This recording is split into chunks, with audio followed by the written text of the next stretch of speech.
Perkenalkan, nama saya Aryani Ananta Simbolon dengan NIM 230306035 dari Prodi Peternakan Fakultas Pertanian Universitas Sumatera Utara.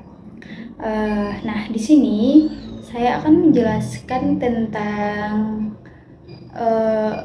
metabolisme karbohidrat, yang dimana metabolisme karbohidrat merupakan serangkaian proses kimia kompleks yang terjadi dalam tubuh makhluk hidup untuk mengolah karbohidrat, baik itu reaksi pemecahan atau katabolisme maupun reaksi pembentukan atau anabolisme, yang dimana karbohidrat sendiri merupakan salah satu makronutrien penting yang berfungsi sebagai sumber energi utama bagi tubuh. Fungsi utama dari metabolisme karbohidrat yang pertama itu ada untuk menyediakan energi, yang dimana karbohidrat dipecah menjadi glukosa yang merupakan sumber energi utama bagi sel-sel tubuh. Glukosa ini kemudian diubah menjadi ATP atau adenosin trifosfat yang merupakan mata uang energi sel. Yang kedua, untuk membangun dan memelihara jaringan tubuh, yang dimana karbohidrat berperan penting dalam pembentukan dan pemeliharaan berbagai jenis jaringan tubuh seperti otot, tendon, dan organ. Fungsi yang selanjutnya itu untuk menyimpan energi, yang dimana karbohidrat berlebih dapat disimpan dalam bentuk glikogen di hati dan otot untuk digunakan sebagai energi di kemudian hari. Fungsi yang terakhir itu untuk membantu pencernaan serat yang merupakan jenis karbohidrat yang tidak dapat dicerna untuk membantu melancarkan pencernaan dan mencegah sembelit. Selanjutnya itu ada jenis-jenis dari karbohidrat berdasarkan unit gula. Jenis yang pertama ada monosakarida, yang dimana karbohidrat paling sederhana tidak dapat diuraikan lagi menjadi karbohidrat yang lebih kecil, yang terdiri dari 1 unit gula dengan rumus CH2ON, yang dimana N antara 3 dan 7.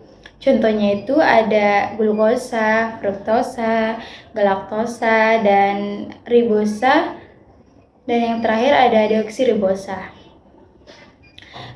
Jenis yang selanjutnya itu ada disakarida, yang dimana terdiri dari 2 unit monosakarida yang dapat diuraikan menjadi monosakarida penyusunnya. Contohnya itu ada sukrosa, laktosa, dan maltosa.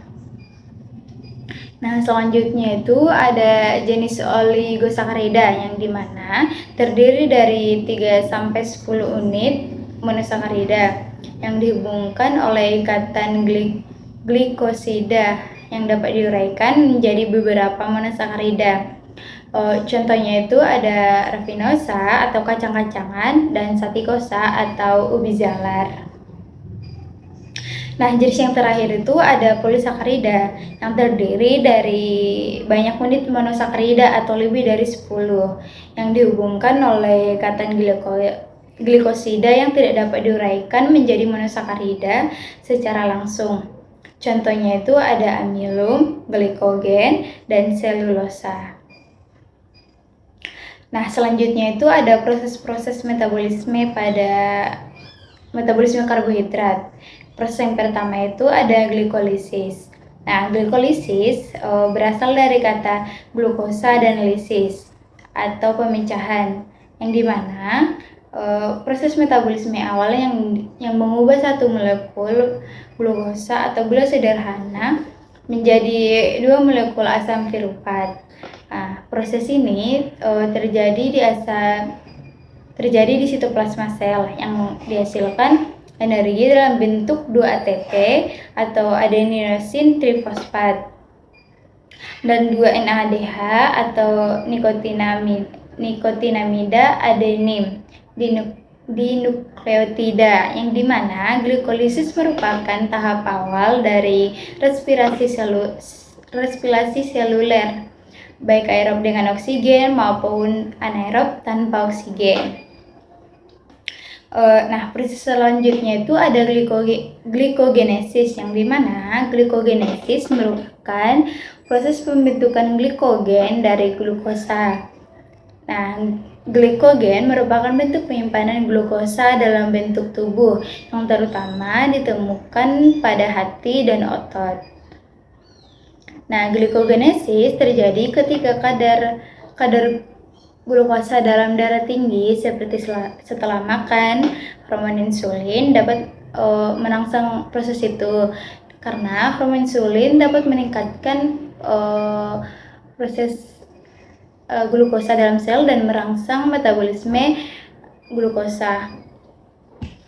Nah, selanjutnya itu ada proses genolysis, yang dimana glikogenolisis proses pemecahan.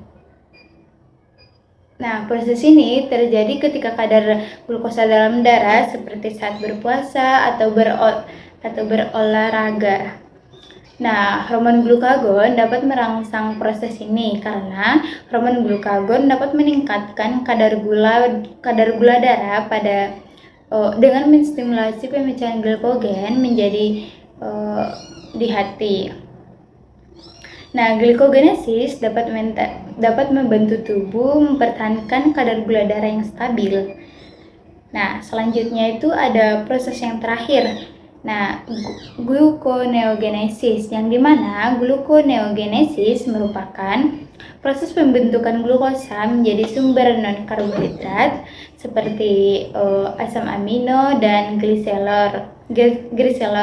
Proses ini terjadi di hati pada saat kadar glukosa dalam darah itu rendah. Nah, gluconeogenesis dapat juga membantu tubuh menyediakan glukosa untuk organ vital seperti sel darah merah. Yang sangat bergantung itu pada glukosa untuk sumber energi. Nah, selanjutnya itu ada beberapa faktor yang dapat mempengaruhi metabolisme karbohidrat. Nah, faktor yang pertama itu ada jenis karbohidrat, yang dimana karbohidrat sederhana seperti gula dapat dicerna dan diserap dalam lebih cepat daripada karbohidrat kompleks seperti serat. Nah, faktor yang kedua itu ada aktivitas fisik, yang dimana aktivitas fisik seperti olahraga dapat meningkatkan kebutuhan tubuh akan energi, sehingga dapat meningkatkan metabolisme karbohidrat. Nah, faktor yang selanjutnya itu ada hormon. Beberapa hormon seperti hormon insulin dan hormon glukagon berperan penting dalam mengatur metabolisme tubuh karbohidrat. Nah, faktor yang terakhir itu ada kondisi medis, yang dimana beberapa kondisi medis tertentu seperti diabetes dapat mempengaruhi metabolisme pada karbohidrat. Selanjutnya itu ada gangguan metabolisme karbohidrat. Gangguan metabolisme pada karbohidrat dapat menyebabkan berbagai penyakit. Contohnya itu diabetes mellitus, penyakit glikogen, intoleransi laktosa, dan penyakit galaktosemia. Nah, oleh karena itu, pengaturan yang tepat oleh karbohidrat metabolisme sangat penting untuk kesehatan tubuh.